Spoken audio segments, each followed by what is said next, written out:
The Nomiki Show. The Nomiki Show. Clash momentarily for class solidarity. Cash circulating, give the masses back its currency. Greed from elites, oligarchs stay fed. Deep state, fake fed, everybody break bread. Racism, homophobia, sexism, religion in this melting pot we live in. Time to build a new system, unionize labor rights. Highlight the issue, talking heads left is best. The saga continues. The Nomiki Show. The Nomiki Show. The Nomiki Show. The Nomiki Show.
show.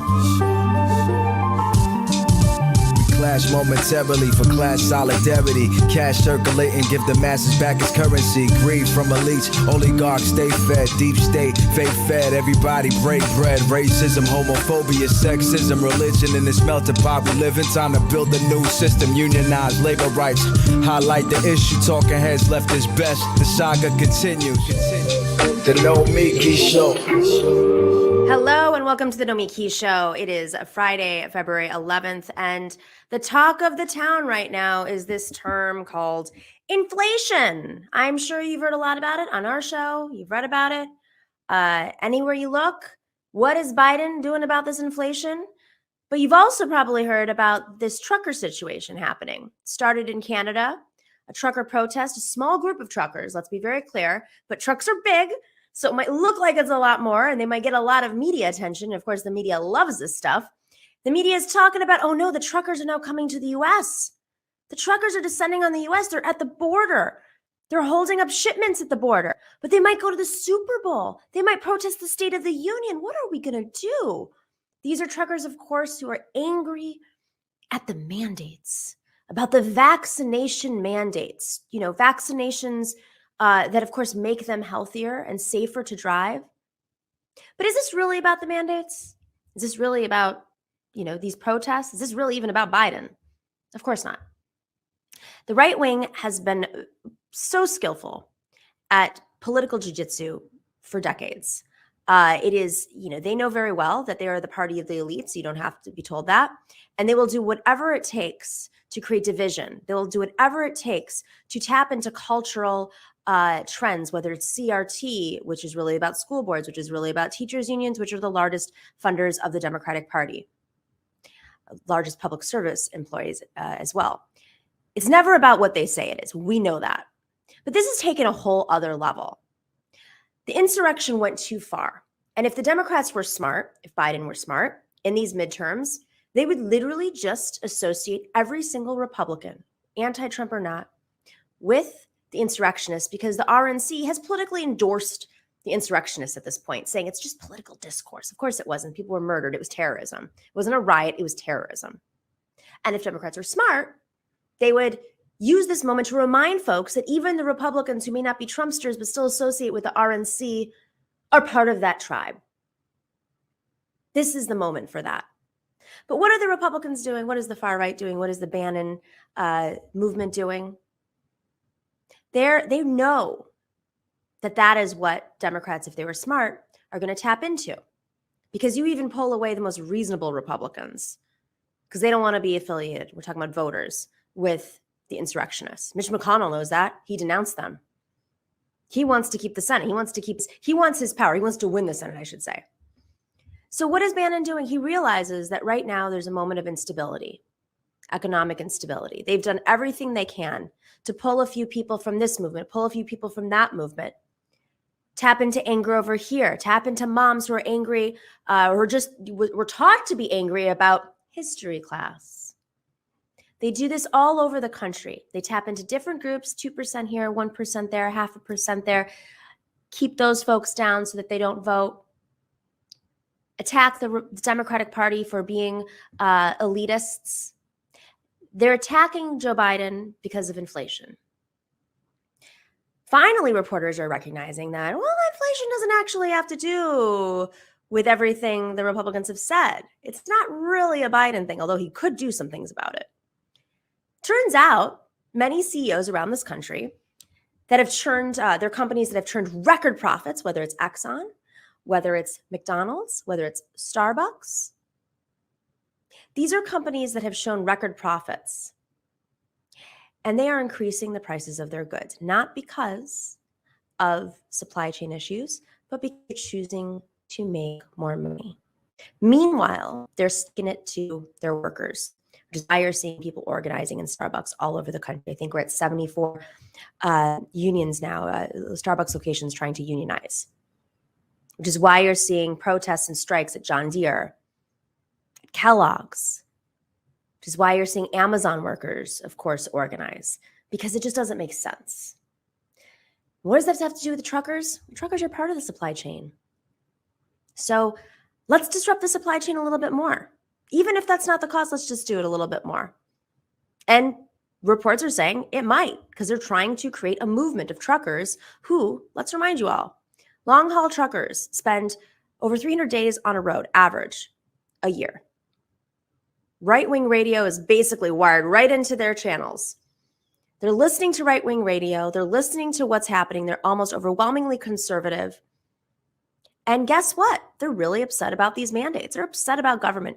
But are they really? Or are they really upset about the conditions that they're working under? And this is what the Republicans are doing so well. They're channeling that economic frustration of certain groups that they know that they can mobilize because they're already tapped into Republican rhetoric. They're channeling that into attacking the Democrats, anti-mandates.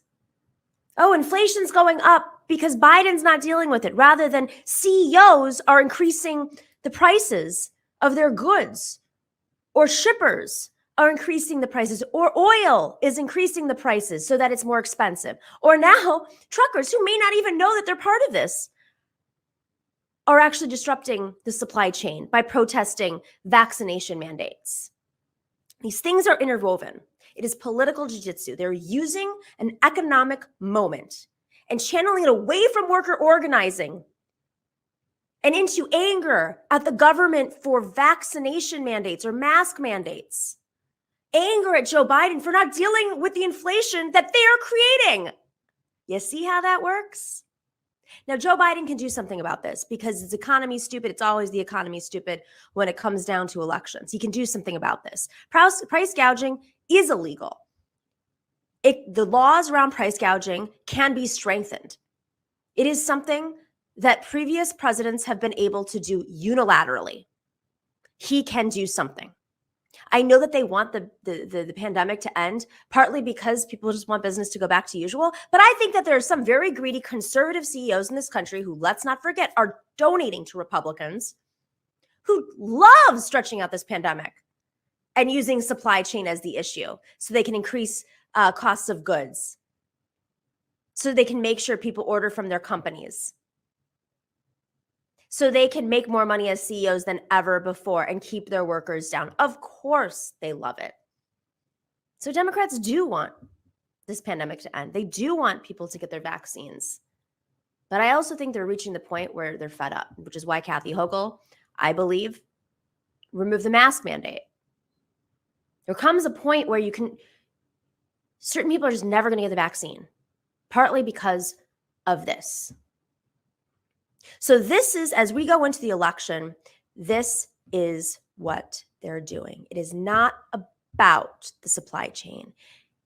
And even if it is slightly by looking at the truckers, it is about the conditions of the working class. And unless we have strong unions, which obviously people are organizing around this country and channeling that energy in the right way, the Republicans are going to try to divert as much energy away from labor and into cultural issues, into mandates, into anti-imperialist pipelines that just criticize the U.S. government, which deserves it at times, but not other governments, which makes it about Joe Rogan being canceled rather than Joe Rogan being a pipeline for radicalization. You know, Joe Rogan had Bernie Sanders on, got Bernie Sanders' audience, some of it which was rightfully so dissatisfied with the way government was responding to their needs. And Bernie Sanders offered solutions. But once Bernie Sanders was no longer running, people are looking for an outlet. The algorithm's already geared towards young males. And that is Joe Rogan's audience. So he has on a few leftists to talk about how bad the Democratic Party is, how bad government is, the US government is. And then simultaneously has people on like Jordan Peterson and then Alex Jones. And the next thing you know, a certain percentage of this country is being radicalized. And all you need is a few percent there, a few percent there, a few percent there to either stay home or vote Republican. And you lose Congress, you lose the Senate, and you possibly lose the presidency. And then I ask you, what comes after that? All right, we have a wonderful show today. We're going to be talking a lot about the economy today. We have Grace Blakeley on a little bit later. She's going to talk about what's happening with specifically with these interest rates and what it's really about. And then after that, we talk to Indigo Olivier, who discusses how right now, I don't know if you know, employers can cut off your healthcare if you strike. There's a new bill that would block that from happening. We talk about that with her. And then after that, we talk to Jamie Peck about some of the news of the day. It's a crazy, crazy, crazy time. So gear up. This is Femme Friday. See you in a second.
Hello. Oh my God, I've been traveling. Like the last few days have been horrible for me in terms of traveling. Every type of delay at an airport and not missed flights, canceled flights and having to go back home and get up early in the morning, all 6 a.m. flights. You know how that feels. So basically I was sleep deprived for the last week.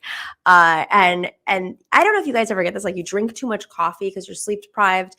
And then you wake up in the middle of the night and your like body's like twitching basically.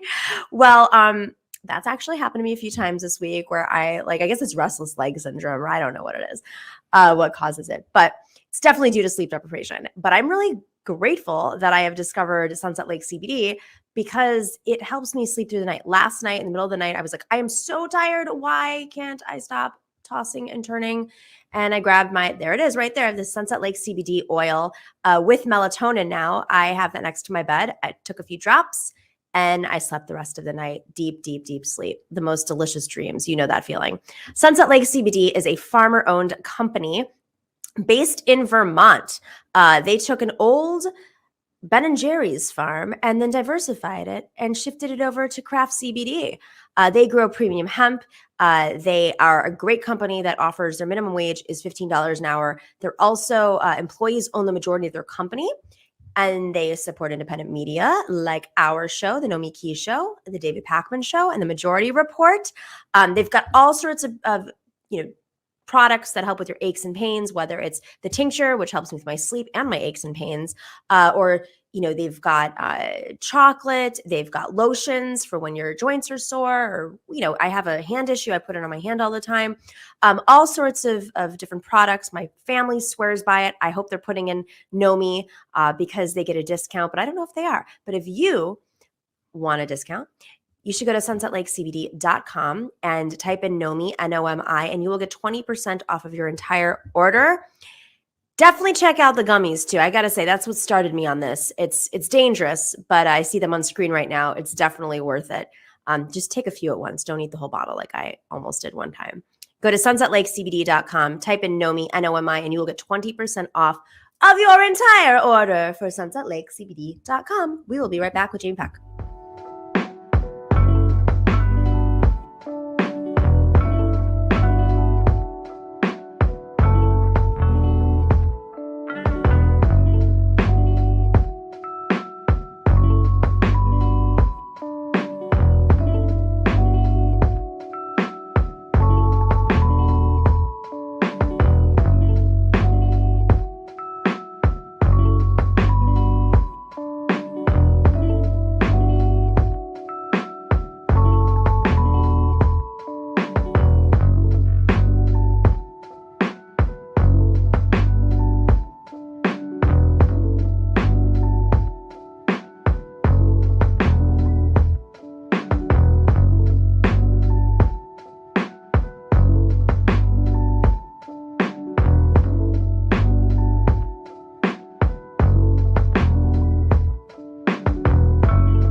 Our next guest is Grace Blakeley. Grace Blakeley is a staff writer for Tribune and the author of Stolen: How to Save the World from Financialisation. Great question.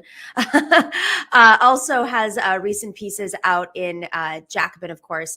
One titled Raising Interest Rates is about screwing workers, and the other, Billionaires Absurd and Growing Wealth Undercuts Democracy. Here, Grace. Thanks for joining us. Thank you so much for having me on the show. It's great to finally be able to join you. I know. We've tried many times, and you know, the universe has like lots of other things in store for us. So this inflation issue is unbelievable. We opened the show. I had a conversation. It talked about how inflation is being used as a weapon, and simultaneously the weaponization of supply chain issues are used as a weapon for political divides and organizing and splinters. Tell us a little bit, what's behind this quote unquote inflation conversation. Yeah, it's interesting actually. That piece that I had in Jacobin in the US, it was entitled Raising Interest Rates as a Way to Screw Workers. And in the UK, it was entitled Is a Form of Class War. Oh, interesting. I think that was kind of interesting, an interesting little difference there between like the US and the UK context. But I mean, basically, that is what it is. If you go back to the period during which this narrative that we're seeing being rolled out again was formed, it was the 1970s and 80s, when you had this argument being kind of trotted out by what was then seen as kind of very radical element of the right, what we now know as the kind of neoliberal movement. And their argument was that inflation, this is Milton Friedman saying, is always and everywhere a monetary phenomenon. Now, what was going on in the 1970s was that there was a dramatic spike in inflation, and that was driven by the formation of OPEC. That's that group of oil producing countries that got together, formed this group and said, we're going to control oil prices, basically. So you had two big spikes in oil prices in the early 1970s, and that drove up inflation for everything, because what are we learning now? What we've known for a very long time, it's that energy prices, and particularly oil prices, feed into the prices of so many other things. Now, that's particularly true for oil because it's used to make so many different things. Like oil is not just the fuel you put in your cars. It's also hydrocarbons in plastics. It's natural gas used for fertilizer. So fossil fuels are used across our economy. And also bear in mind that they're really important when we're thinking about global logistics and transportation, and that our economies, the UK and also the US, very, very dependent on imports. So all of that means that energy prices, particularly fossil fuel prices, feed into inflation. This happened in the 1970s, and that very radical right-wing movement said, this is because of unions. This is because workers are demanding too higher wages. And at that time, we had in the UK and to a lesser extent in the US, relatively strong labor movements that could really kind of bring the economy to a grinding halt if they demanded wage increases that the bosses didn't want to give. So this was really seen as a kind of wedge to basically divide public opinion and bash the labor movement. And it worked basically because a lot of the tools that had previously been used to combat inflation during the post-war period stopped working when you had this big change in energy prices. And really the result of that, in part, it was a significant part of why we got the neoliberal revolution, was to do with all these crises around how do you deal with inflation, and also the kind of general sense that the labor movement had gotten out of control. Here we are today, and the right is once again, even after a decade of wage stagnation in the UK, even after in the US, the average worker before the pandemic was as well off in purchasing power parity terms as they were in the 1970s. Even after all of that wage stagnation, they're trying to roll this argument out again. And that's why it's class war. Well, and it's interesting. It is class war, but I love that in the American version, they say it's about screwing workers. And I want to highlight screwing workers because I think that the right wing, which I opened with on the show, the right wing understands that they have a problem in that they're trying to appear populist. Simultaneously, there's this labor movement that's growing. It is nowhere where it needs to be because of the failures of the last 40 years of the Democratic Party, siding with neoliberals and basically kicking out labor from the party while bringing in lobbyists who are union busters, in some cases lawyers who are union busters in the Democratic Party, all around the late 1970s when you were talking about this period. So these things all happened at the same time. But they know that they need, or at least the Steve Bannons of the world who are organizing this type of Republican Party, know that they need to have a robust populist movement that is disruptive enough and votes enough in specific districts, because it's all gerrymandered in the United States, that it's almost like death by 1,000 cuts. They just need enough. And when I see the truckers in Canada, which of course now there's threats that they're going to be coming here for Super Bowl, they're going to be I was just actually at the Canadian border yesterday in outside of Buffalo, Niagara Falls, and we decided not to go across to Canada because of the truckers who were protesting at the border.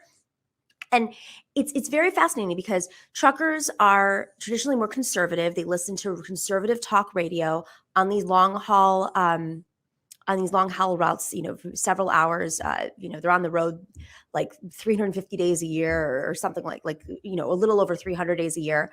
They're listening to conservative talk radio.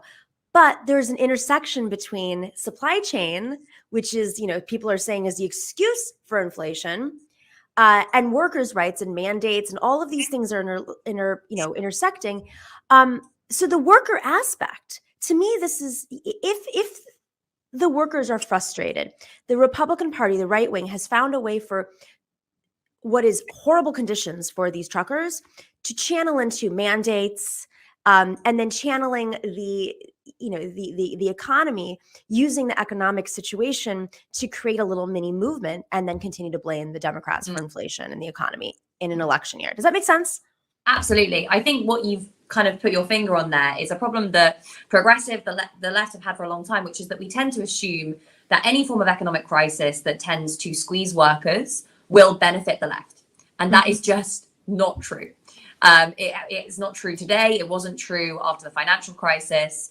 And the reason for that is that the response to any crisis, the response to any kind of, crisis in living standards, financial crisis, whatever, the way that people make sense of that and the way that they respond to that will depend, to a great extent on the ideas that are, again, in the words of Milton Friedman, lying around at the time. The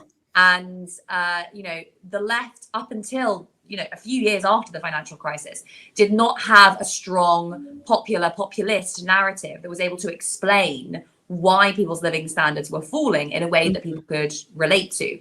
The right had a very easy, very powerful, and very potent narrative. It was some sort of mix between the left, the center left has spent too much money. It's out of control, government spending. That's the reason for this problem. That's the reason for the financial crisis. And also, they've been letting in loads of immigrants, and those are the people who are stealing your jobs, using public services, using your healthcare. And without a powerful counter narrative to explain falling living standards in another way, that was what people immediately and initially latched onto. What you saw, years after the financial crisis, when we'd had the chance to build up a more powerful movement, Jeremy Corbyn in the UK, Bernie Sanders, Podemos, Syriza, all of these new movements that emerged all around the world, very much on the left, very much from a socialist perspective, said actually, no, the reason that you are doing badly is because all of the benefits of growth are being captured by an elite at the very top of our society. The same elite that caused the financial crisis, the same elite that imposed austerity, the same elite that has, been implicated in causing the climate crisis. All of these crises that we're dealing with today have been caused by basically a small number of people at the very top of society who are in control of our big corporations, our big banks, and the revolving door that exists between those institutions and the government. And that narrative was very powerful and very popular, but for a number of reasons, which we probably don't have time to go into today, it wasn't the one that ended up sticking. Yet, I think today, the right is aware that there is some kind of latent enthusiasm for this way of explaining things, particularly when, we've seen over the course of the last couple of years during the pandemic, billionaire wealth skyrocket. Right. A few people do extremely well, while others were made to, again, bear the costs of this crisis. So as you say, they have to kind of find all these little ways of cutting up that potential coalition, because that's what they're really trying to do. They are really trying to undermine class solidarity. Bernie actually had a great quote, which was something along the lines of, if there's going to be a class war in this country, it's about time the working classes won it, which I think really gets that point. There's much class solidarity among this elite, and it's their job really to keep working people disorganized and not having that kind of coherent narrative. That's right. And it's almost like political jiu-jitsu, right? They're taking an energy that exists and channeling it into something, which is what, Trump did so well. It's the Mexicans' fault. It's not, your employer's fault. The good news is that a lot of people are waking up to that's just BS. The bad news is that's not how electoral politics works in this country. You just need enough votes, not all of the votes or a majority of the votes. You just need enough in a coalition. I want to end with one question. I know we don't have a lot of time today, but love to have you on again because this is I would love to come back. Big conversation, super fascinating. The smart women about, yes. socialism. Yes, it's my favorite. But the other aspect of this is, and it again goes back to the late 70s when a lot of these free trade agreements took hold. And I think about it every single time I hear about the supply chain is, we're obviously Western, Northern capitalist countries that are consumer-based economies. Our economy is entirely consumer-based as much as they want to manipulate it in different ways. And free trade and the supply chain all intersect here and this all kind of came about at the same time when labor, of course, was attacked. And in 2016, during the presidential race, this was a big dividing line between the Clinton coalition and the Bernie coalition. Was you had some more progressive labor unions and membership, even if their leaders did not endorse Bernie Sanders. The membership recognized that the free trade agreements of the late 70s and, of course, mid 90s, early 90s made a huge difference in how strong labor is in this country. Well, now we're seeing, if we haven't seen the last 2 years during the shutdowns, we're seeing it immediately. So, they're blaming, the elites are blaming, the CEOs are blaming the supply chain, which is their economic model, by the way, but they're also increasing the costs while they're making record profits. So which is it? Is this a dilemma for them, or is this an opportunity for us to say, no matter who you blame, you're at fault? Yeah, obviously a big part of why we experience such kind of economic turmoil when different parts of the global economy shut down at different times was because of the just extraordinary interconnectedness of the world economy. Mm-hmm. And even, the virus itself spread through supply, through kind of trading routes from kind of city to city to city and then out from there. So, these kind of the classic thing to say at the beginning of the pandemic was we are all going to be affected by this because of the way that, these just-in-time supply chains work. Businesses are keeping less inventory. They're relying on shipments coming in very, very quickly to translate those inputs into the products they're producing. Another really interesting part of this is actually the way that global shipping has changed. Right. You've got these huge container ships that have to be very carefully organized when they're going in from one port out of another port. They take days and days to unload. A load of those ships just ended up basically floating around the ocean or just docked somewhere with all the workers trapped on board. Can I just add something to this? I flew in yesterday, as I mentioned, into New York City. And we were going into JFK and it was at nighttime.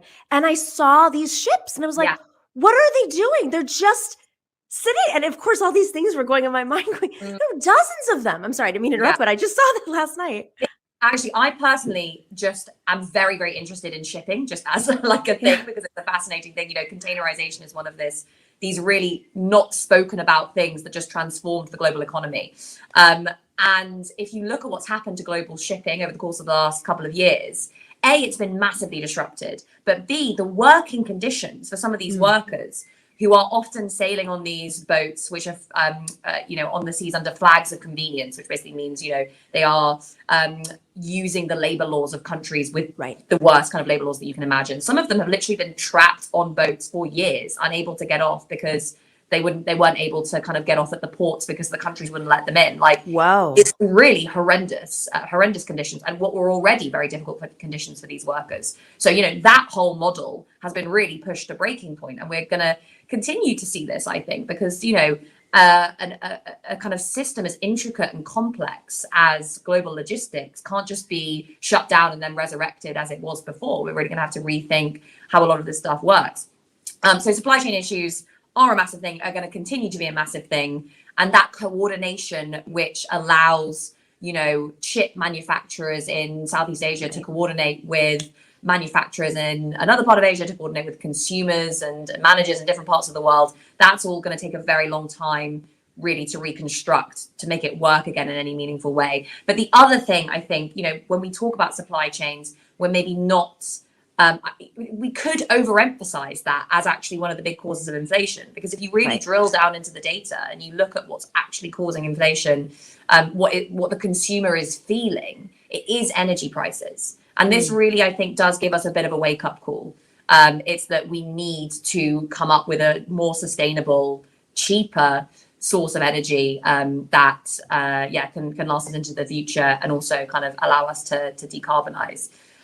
Because oil prices sunk to zero during the pandemic. Everyone was like, great, it's the end of big oil.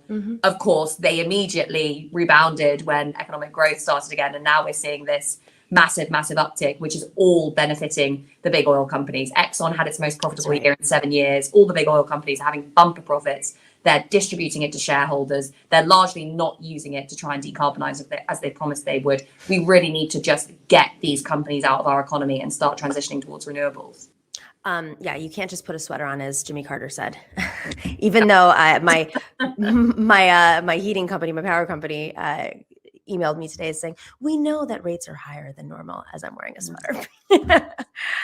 My goodness, just stop consuming.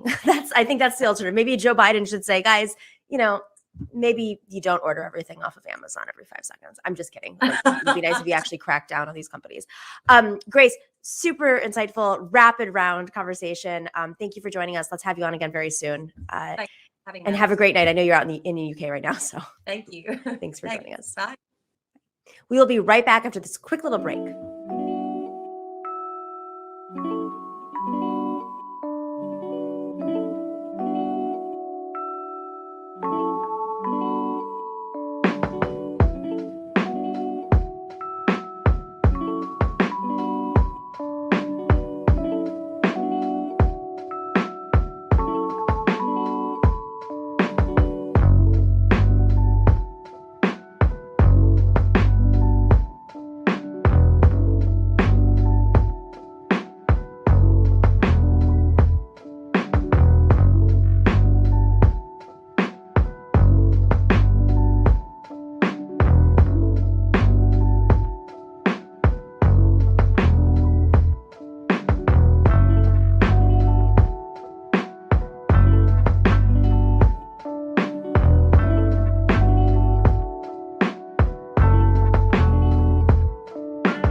All right, welcome back to the Nomiki Show. Indigo Olivier is a journalist who's written for pieces for The Guardian, The Nation, Jacobin, The Conversationalist, and right now has a piece out in these times titled "A Landmark Bill Would Outlaw Bosses Cutting Off Healthcare to Striking Workers." My goodness, just another reminder that our labor laws are extraordinarily weak in this country, and there's very little oversight. Indigo, thank you for joining us and for writing this piece.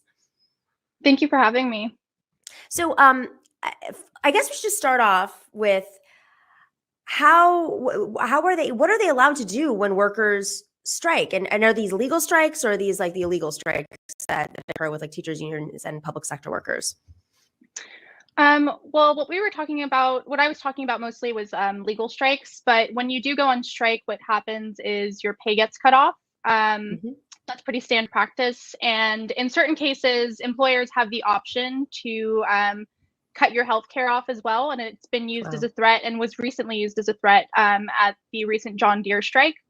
It is completely legal for them to do so. In certain cases, unions like the UAW, which are much larger, have strike funds. So they will support their workers through like small weekly payments, and then will also in some cases cover their healthcare through COBRA benefits. But I think this is really a game changer, just because it takes away one of these key strike breaking tactics that we've seen companies use in recent years, or in decades really, but especially over the last couple of years.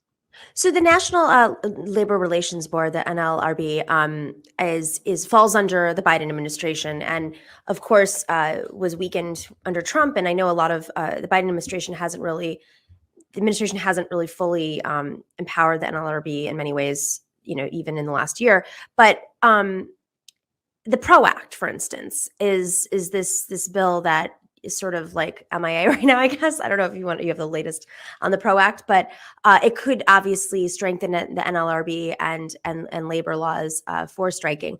Is this a bill that could be passed in case the PRO Act doesn't get passed, or it gets broken up into pieces, or it just takes several years, while conditions are obviously very not great right now in the country? So I think this is something that we should look at as additional legislation to strengthen worker organizing alongside the PRO Act. The question of how likely it is to pass along with the PRO Act is kind of like a separate story. And I don't think Democrats have really done enough to push for the legislation that they want to see and kind of like strategically negotiate with people like Joe Manchin and Sinema. But yeah, I think this is definitely one piece in a puzzle to strengthen labor overall. The one thing that I would say, though, is that we shouldn't rely on the NLRB too much to strengthen labor as a whole. I think the only way that we're really going to see that in a big way is if masses of organizers organize at the grassroots level and kind of demand the things that they're owed, like healthcare and the right to collectively bargain. I've heard from Starbucks workers who I was in Buffalo this past weekend, as I mentioned in the previous segment, and learned that they would hit a lot of roadblocks and have a lot of issues in terms of strengthening their organizing, and they've been very successful, partly due to the kind of conditions and the size of a store and how these union efforts have spread so fast. It's not striking, but it's organizing. But they have said, like, if the PRO Act was passed, this would be much easier. I'm curious, like, have you interviewed any of the congressional members who co-sponsored this bill, or do you know sort of what their mentality is behind why this bill now, and are they preparing for a fight with the PRO Act? Yeah, so there's an interesting story behind the bill. The key person who introduced the legislation, Sydney Axnay, Representative Sydney Axnay, a Democrat in the House, actually oversees the district where a number of the John Deere striking workers were living in. So her constituents were going through this. Again, John Deere threatened to cut their health care off. And when she heard from her constituents, she was inspired to introduce this legislation. And she started having conversations with some of her colleagues on the Hill and heard that they had also had constituents facing similar issues in recent years. Another one of the co-sponsors oversaw the district where the Kellogg's striking workers, part of the Kellogg's workers were striking. About 1,400 Kellogg's workers lost their health care during the course of that strike. So that was a big issue.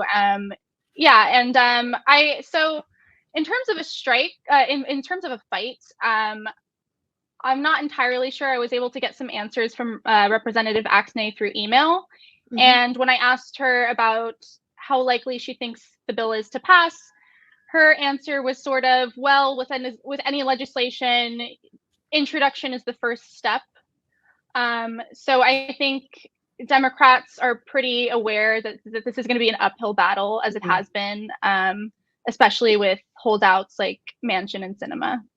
What I don't understand is, how is this even legal? I mean, there is isn't there a mandate for employers to provide health care if an employee is working? I mean, it's not, you don't know how long the strike is going to be. It could be, a week, 2 weeks, a month, but I assume, especially the Kellogg's workers and the John Deere workers, these are employees. I assume they're not at will employees. They're on salary. So how do they get away with this? I mean, we have a system of labor laws, really business laws in this country that favor the employer. So again, like I said, when you're on strike, you don't get paid. And I think that kind of in the employer's mind, pay is linked to healthcare. So it's like, if you're not working, you're not going to get the pay or the benefits that we're giving you. Again, not every employer cuts healthcare during a strike. It is specifically used as a strike-breaking tactic when they know it's going to be a struggle with workers and want them to get them to the negotiating table and to just accept a contract and move on. But I think really it points to a larger issue in this country, which is employer-based healthcare. If we did not have an employer-based healthcare system in this country, overnight workers would already be in a better position to negotiate over things that have nothing to do with healthcare, just because they wouldn't have that threat looming over them. I also wanted to mention that, during Striketober, again, John Deere and Kellogg's workers were among some of the bigger striking groups. But during that time, healthcare was actually a huge issue that was being negotiated over at the contract table. Again, like John Deere, for instance, one of their big issues that they were negotiating over was higher premiums. They wanted to raise workers' cost of their premiums to 20%, which was a huge hike. A lot of workers have been complaining about just poor coverage overall. And UAW retirees in more recent years have also lost retiree health and benefits. So once you retire, you're no longer have health insurance. Well, I mean, what's also crazy about this is you would think it's in the employer's interest to fight for something like Medicare for all, because it makes your workers less likely to be dissatisfied with the company. If the limited wages, which are already cutting, are not going to just like survival. So, never made sense to me at all. I never understood why big business didn't say Medicare for all is great for business. It's great for everybody. I think it's a bit of a catch-22 because, again, healthcare is a huge cost to employers, especially for large corporations. It's a huge cost. On the other hand, if they wanted to have a Medicare for all system, they know that they would have to pay more in taxes. And it also kind of just goes back to this ideological issue where even if we are spending more than twice the normal OECD country in healthcare costs because we have private health insurance, it's too close to socialism for people to really get behind. Interesting. So in terms of next steps for this bill, where does it go? So it was recently introduced in the House. That was February 2nd. Representative Axnay is confident that it should be introduced in the Senate pretty soon.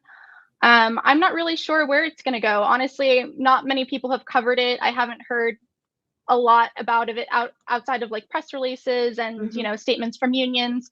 There have been a number of unions that have endorsed the bill. So the UAW, the AFL-CIO, the United Mine Workers, and a number of others have come behind this legislation. So I think we're probably going to see some cooperation between labor and representatives, and hopefully, rank and file members will be trying to support this in grassroots ways as well. My God. It's good to see the organizing. It's good to see some members, but obviously Washington's at a standstill right now. Really interesting conversation. Go check out this article, and in these times right now, it appeared on February 4th. Indigo Olivier authored a landmark bill would outlaw bosses cutting off healthcare to striking workers. Hopefully many, many bills like this in conjunction with the PRO Act, which hopefully will get a little bit more attention soon. Indigo Olivier, thank you for joining us. Thank you for having me. All right, we will be right back with Jamie Peck.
right, welcome back to the Nomiki Show. We have Jamie Peck here. She is the host of Antifada and co-host of Everybody Loves Communism, a podcast. And she's a writer too, and jackass of all trades.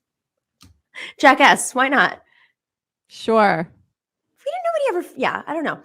It's Femme Friday. Okay, so Jamie, I want to start off with the thing that like at this point is like so overplayed, but we've been talking about it for so long on our show, and roll back like a year and a half ago, you were probably even on MR when I had like a thing about Joe Rogan, and everybody was like, oh, he's just a product of the system. And I was like, maybe, but he's also somebody who has Alex Jones on, and that's a conscious thing to do. And using the N-word and all sorts of other things. Yeah, he fucking sucks. Yeah. All right. So what do you think? There's this article. Actually, I'll lead with the article. So there's an article out that states it's obviously perspective. Joe Rogan is too powerful to keep acting as if he's just a regular guy chopping it up. But I think that part, the regular guy chopping it up, is his effing hook. That's it. I mean, look, you can be a regular guy chopping it up about really bad things and platforming, if not alt-right, certainly alt-light people on your show who are, actually more insidious in some ways. I mean, look, do I think he has a responsibility? Like, yeah, I guess so, but he's never gonna do the right thing. So I think it's sort of pointless to kind of tisk him.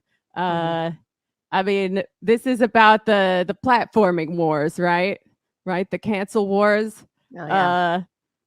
I mean, yeah, he sucks. What do you want me to say? Like the idea that he was some kind of asset to the Bernie Sanders campaign. Oh, yeah. I think because he said one nice thing about him once, I think just shows, unfortunately, how desperate the Bernie campaign was for anything that they could hold on to that might do the trick, right? Like they were grasping at straws. This guy supported Bernie for maybe like 1 second as it flitted across the wheels and the hamsters in his mind. And that was just about it. But let's be real. He wasn't supporting Bernie Sanders because of Bernie Sanders' socialist policies or democratic socialist policies, or frankly, like, in normal countries, which is a basis of existence in I say normal, there's no normal democracy, but it's not because of that. It's number one, because Bernie Sanders railed against the Democrats, and that's what like folks in certain circles like only love to do. It is important, but can't be the only thing.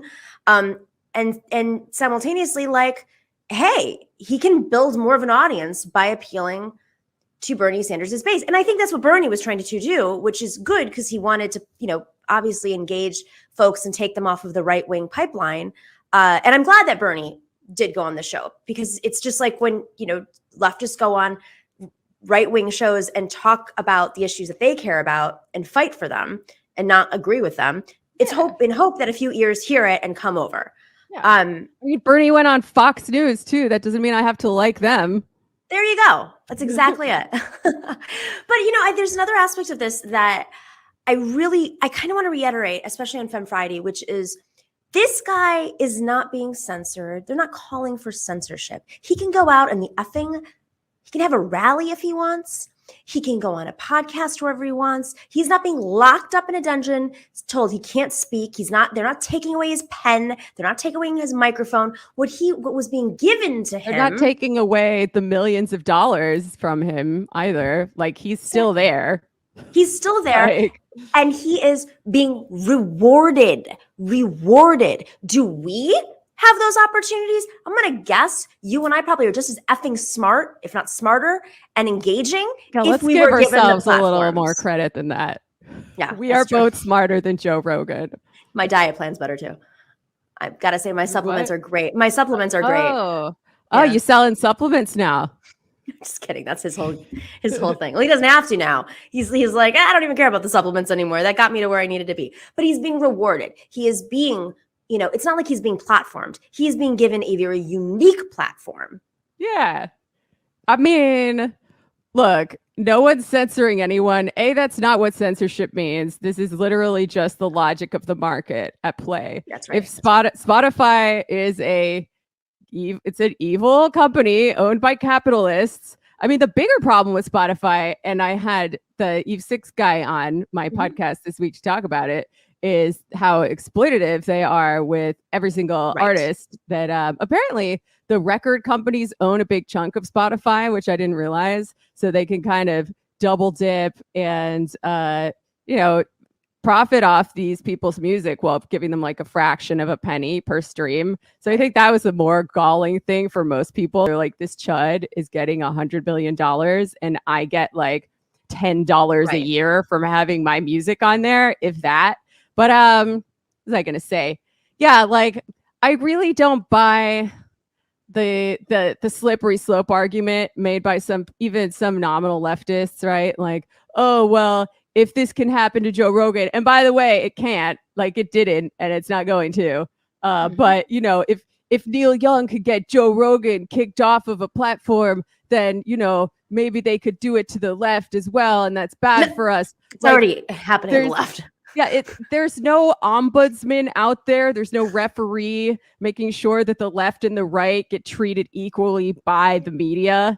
Like that's never an expectation that I've had.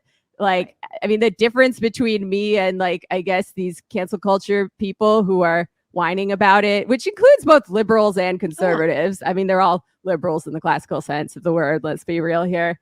Is like, yeah, if I were to get kicked off of the platforms that I use for my podcasts, like that would suck for me.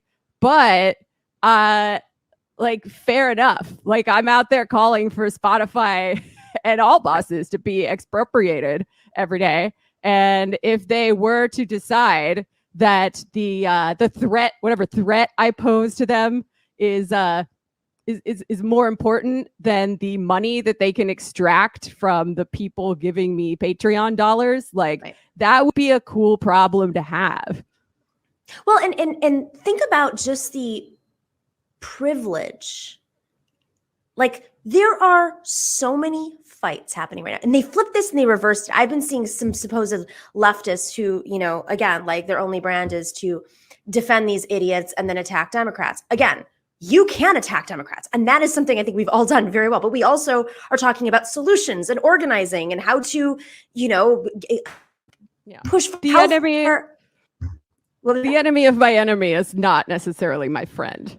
We are in a three-way fight right now. We need to fight the Democrats. We also need to fight the far right. Nazis.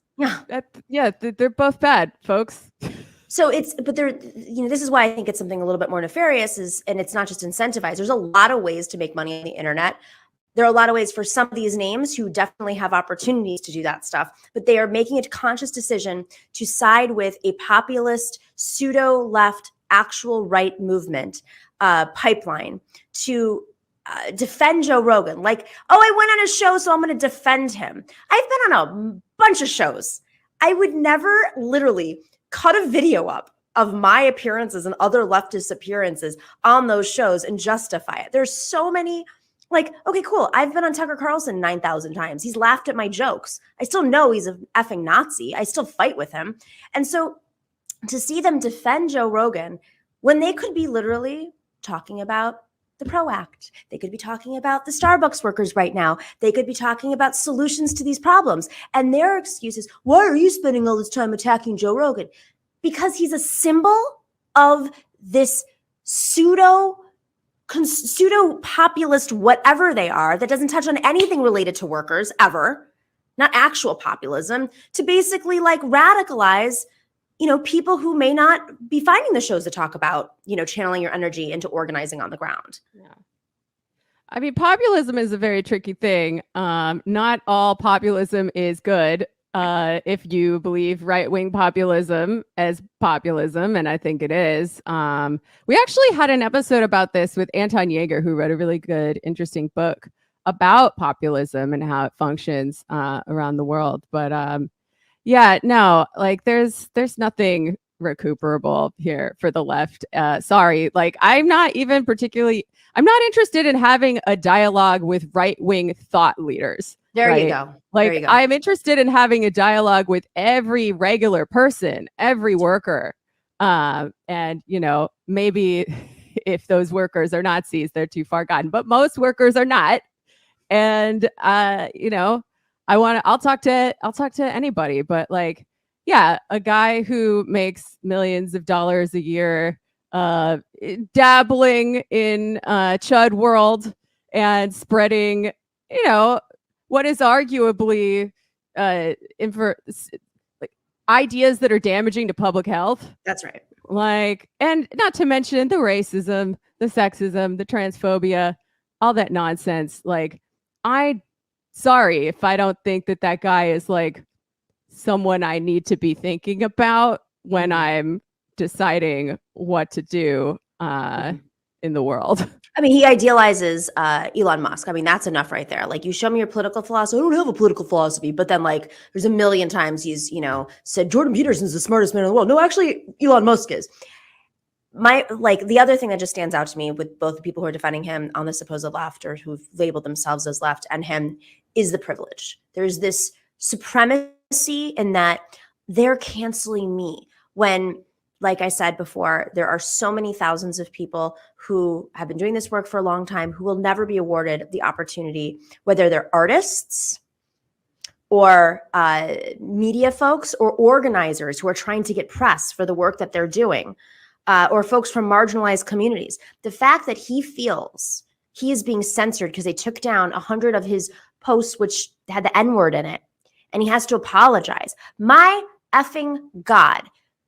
Imagine the level of and I'm saying white supremacy because that's the ultimate privilege, to think that this is the worst crime against you of all time, is being held accountable for things that are not even in the mainstream. Like, they're so far out that you're not losing your job for it, like workers do for striking. It's and then the people who are using their energy to defend him. I mean, I know we talk a lot about this, but like, it's gotten to the point where to see folks on the supposed left defend him and people falling for it, seeing videos of him, like, it's worked. I saw a really good friend of mine who's an organizer say, well, I didn't know you supported all these other things. I was like, yeah, he also had Jordan Peterson on and said he was the smartest person, Alex Jones on, and cut that clip up. Final thoughts, anything else? I don't think we need to take Joe Rogan that seriously. He's not a deep thinker. Yeah, he does have the ear of millions of lonely, confused young men who need a daddy. But, maybe we just need to give them some daddies of our own. Maybe gotta they need fight a mommy. fire with fire. Or like, oh God, there was a really good tweet. I mean, yeah, I'm trying. I'll say it right now, guys. Joe Rogan, bad dad. Jamie Peck, great mom. That's who you want to listen to. I will give you tips for living. I'll help you talk to girls. And I will educate you on what we gotta do to unfuck the world. And maybe it'll take a little more brain power, but I think you'll be a whole lot happier on this side. Listen, inner work is tough, and when we have toxic masculinity being spread around the world, basically like preventing people from accessing their inner feelings, just channeling it in, on guns and video games or whatever. And Joe Rogan, it's not look, work. Guns are cool. Video games are fine. I don't play them, but I have no problem with them. These are all like nice neutral things to occupy your time with, nice hobbies. But like, what is there left to say? I don't know. Like, I just don't care. That's what it is. The internet is sexist. I just do not care about this guy at all. I care about his radicalization. That's not important. But like, yeah, I think we need to get together and we need to keep on making good leftist media to counter all of the garbage that's being poured into people's brains from not just Joe Rogan, but, the lamestream media writ large. Yeah. And we need to demand that our lawmakers who do seem somewhat concerned about monopolization of the media, like actually do something, because this is, that's going to benefit everybody. I honestly, breaking it apart, I think will only it's so bad now that I can't even imagine anything being worse at this point. It's a 95% male audience. Like what? That's not Fox News isn't even that. I think it was perhaps an ex-boyfriend of mine who said something very wise, which is that if no girls like it, it's probably not cool. Bingo. That's it. Think about it. Think about it. All right. On that note, so there has been a lot of reporting on extreme violence, that is extremists who are, either advocating for violence, cosplaying and advocating for violence, or actually violent. And of course, I think people are fully aware that the conditions are ripe for this kind of situation. People have been locked at home, not working or working virtually, or, aren't socializing. It's always young boys who almost always young boys who are radicalized in these groups. And, a couple of years is a lot when you're a young boy. So turns out people don't think that the Biden administration is doing enough to tackle these white supremacist groups that are organizing openly online in a way that they did when they went after ISIS and they deplatformed a bunch of people.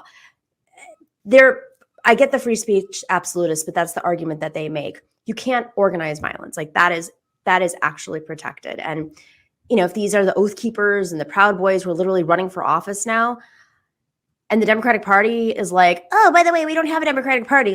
Cool. Now we're going to have Congressman Oath Keeper. Yeah. I mean, okay. First of all, I am not a free speech absolutist. I think I've been pretty clear about that. I do acknowledge it as a value, but there are other values that might be more important sometimes. I don't know, if we ever manage to do the thing and get some kind of transitional worker state, right? Dictatorship of the proletariat, if you will. Are we going to let whatever remains of the bourgeois press print a bunch of crazy lies and propaganda in an effort to fuck the world up again? No, I don't think so. I think everybody living a decent life is a little more important. Oh my God, my phone's ringing. Sorry. A little more important than that. But yeah, no, we know that liberals are not good at dealing with the far right. This has always been true throughout history. These values like free speech, if you hold them up as the most important thing and view them in a vacuum, we're sitting ducks for this kind of thing, because these people don't respect leftist values. They don't respect liberal values either, but they have no problem taking advantage of an open liberal society to spread the word, to organize, and ultimately, to try to overthrow this liberal democratic world order and implement something resembling fascism. So, am I surprised? No. But also, I don't know that the Biden administration necessarily has any of the tools that we would need to actually tamp down on the threat, right? It's interesting because I think they're aware. I mean, obviously the FBI is reporting they're aware of it, but tools is the accurate word. It's not like they're clueless or out of touch. They just don't have the tools. They don't have the intellectual tools, the creative tools, and they're just so afraid of pissing off I don't know, Peter Thiel or something. I'm just trying to think of who their ultimate enemy is. I want to end with this one clip of Peter Navarro on Ari Melber's show on MSNBC, which is an interesting choice for him to go on. Let's tell me more. I know nothing of this. Let's see it. Let's be educated. Again, not on my radar. I think it's that was an answer. I appreciate the answer, not on my radar. Peter. Yeah, I appreciate the answer. So the follow-up is: did you or your staff ever attend or arrange any meetings to discuss that plan?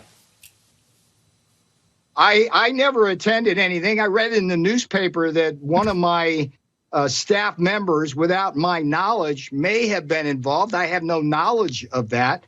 But no, I had nothing to do with that. And by the way, in the In Trump Time book, I am on record something to do with it. As criticizing. You just said you Sidney had something Powell, to do with it. For pardon me? Sorry, sir. I said you had something to do with it if your aide facilitated it. Let me give the background here as part of the interview, and then let me let you respond. I have no knowledge of what he did. I don't know if he did it or not. All I've seen are things well, you're in saying the press. you don't know. No. Let me put this up for the viewers, and then I'll let you respond. New York Times. Yep. Oh, sorry. New York Times. Well, Flynn and Powell. Times, Peter. Yeah. Peter, I'm gonna let you respond. What I read in the New York Times is not always true. Well, that's why you're here to discuss it, aren't you? So let's hear it, and then you can respond to it. Sorry, I'm as straightforward with you as I am with everybody. I'm going to read it. I'm going to read it to the viewers. Flynn and Powell arrive at the White House to discuss their plan to use the military to seize voting machines. They were escorted in by an aide to Peter Navarro. That aide, who you said you're only hearing about this later, and this matters, Peter. I'm sure you can see why this matters, especially if you want to condemn the plan. Here's what your aide said publicly about it. I waved in General Flynn and Sidney Powell on the 18th, on the Friday night of the 18th, for which Mark Meadows' office revoked my guest privileges. I could no longer get people into the complex after that.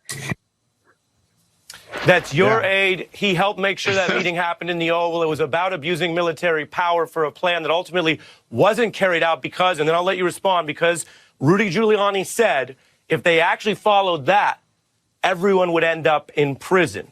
Was it wrong for your aide to facilitate that meeting, and was that plan to involve the military bad? I have no comment on that. I had no knowledge of that. Oh my God. Okay, so if Rudy Giuliani is really the defender of what's right in the moment, when it's like, I thought we were doing a subtle coup. You guys want to do the the actual coup? We weren't on the same page, guys. Which coup are we down with? Ooh. Yeah, I mean, I haven't been following the minutia or really any of the controversy over the Republicans trying to do coups via I guess there's a few different models, right? I guess there's the overtly sort of direct action model like we saw in January 6th. That didn't work very well. There's the legal model through the courts, which I guess Giuliani probably favors. And as a corollary to that, obviously passing voter restriction laws everywhere through state legislatures. I mean, look, it's not good, folks. The Democrats are, I'm sorry if I don't think that they're going to be very effective at fighting back against this. I mean, liberal democracy is on fire, and not just here, all over the world. And, we talk about this a lot on the Antifada, like, as people on the far left who want to overthrow liberal democracy and implement socialism, communism, whatever you want to call it. Like, what is our role in any of this? I mean, what can we even do about it? Not a lot, I don't think. I really think the only answer is to keep on organizing in autonomous, class-independent ways. Organize a tenant union, organize a labor union, wherever you are, because things are falling apart. And I really don't think that there's that much we can do about all of it until, until things degrade to such a point. That's exactly. I think there's going to come a point, and I hate that, this is even, you're actually seeing it in a very micro way. You're seeing some Democrats who are just Biden Democrats are now criticizing Biden and being like, "Oh, Bernie Sanders is right." And 4 years ago, they wouldn't even touch Bernie Sanders. Or you're seeing mini radicalizations, and obviously not full scale, but Brian Higgins, for instance, standing by the Starbucks workers in Buffalo and co-authoring a bill that would go after companies who, cut healthcare for strikes. That's mini, but that's a lot different than where he was 5-10 years ago. And so you're seeing kind of this their death by 1,000 cuts, we're kind of birth by 1,000, I don't know, steps or something. But with that being said, I think it's partly because like the insurrection was a day where it's like, really, we're spending all of our energy going after the Bernie Sanders left who just wants effing healthcare and like fair wages and like protections instead of the Nazis taking over the Capitol. And there's going to come a moment where the Biden administration or whoever's in charge, the Democrats are going to, the ones at the top are going to say like, it's just not worth protecting the tax incentives for like 12 people on this planet. It's just not worth it. I hope that's what's going to happen. I know in the DNC membership, it's happening. You know, the DNC chair who was put in there by Biden is now at war with the Biden administration because he's not allowed to do anything to put money into state parties. That was not a conversation 4 years ago. That was a 50-50 issue. It isn't 100% issue with exception. And so it's basically like the curtain, you know, is being pulled back on like where the buck stops when your own party and the left, of course, is expecting the liberal institutions to do something because we don't have the power. I think they're going to be forced. I think it's like, the radicalization is going to force their hand. Biden, he doesn't want a coup. I'm guessing if he's awake. Yeah. I mean, look, they repelled the threat on January 6th pretty easily, I think, like that's their job. Like yep. The security state does its job when it's time to protect itself and its institutions. But like, yeah, no, it's a real dilly of a pickle, and I think things are going to get worse before they get better, if they ever get better. But I don't think that liberal democracy is necessarily fixable at this point. I don't think it is. Well, like it works the way that it's intended to, right? We have a liberal democracy. It supports the bourgeois state. It keeps capital accumulation chugging along. Yeah, we just need to be organizing and get ready, because I really think there could be a collapse within our lifetimes. I feel crazy saying that, but like, look at what's already happened in only the last few years. So what I would say is get to know your neighbors. That's form groups with other people. Grow some vegetables on the roof and buy a gun. That's my bottom line whenever I think about the Killer Mike says, at which... why is it we can't have guns and all the white guys get them? Yep. All right. On that note, really changed my opinion on that, I gotta say. Listen, how about everybody gets a gun except for the young white boys? If you are at a high risk for becoming a school shooter, don't get a gun. Everybody else. Or maybe it's basically anybody that's like under the age of where your brain is completely formed. They shouldn't do it in the military. They shouldn't do it. Like, can you imagine if every military in the world was just like 45-year-old men? Like if they wanted to go the male route, like fine, make it 45 and up. And also ban Viagra and steroids. And then we don't have a problem. I really like this misandry tip you've been on lately. I'm a big fan of it. Well, it's always been there, and now I'm just like, the Nazis are like taking over. I'm gonna go my route. This is all hands on deck. Sounds funny until Rep Rabb introduced a bill based on what we were talking on the show.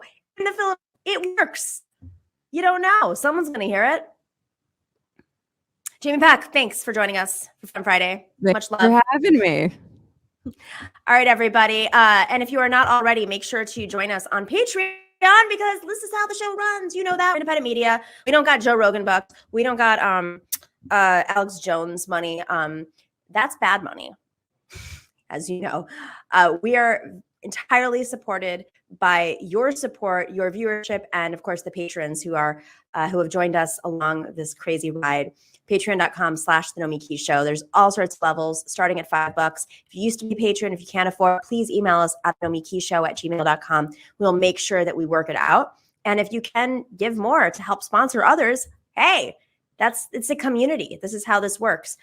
We also have lots of swag and special benefits. So go join us at patreon.com/The Nomiki Show. All right, everybody, have a wonderful weekend. We will see you on TNS Live on Tuesday at 8 p.m. In the meantime, stay in solidarity. The Nomiki Show.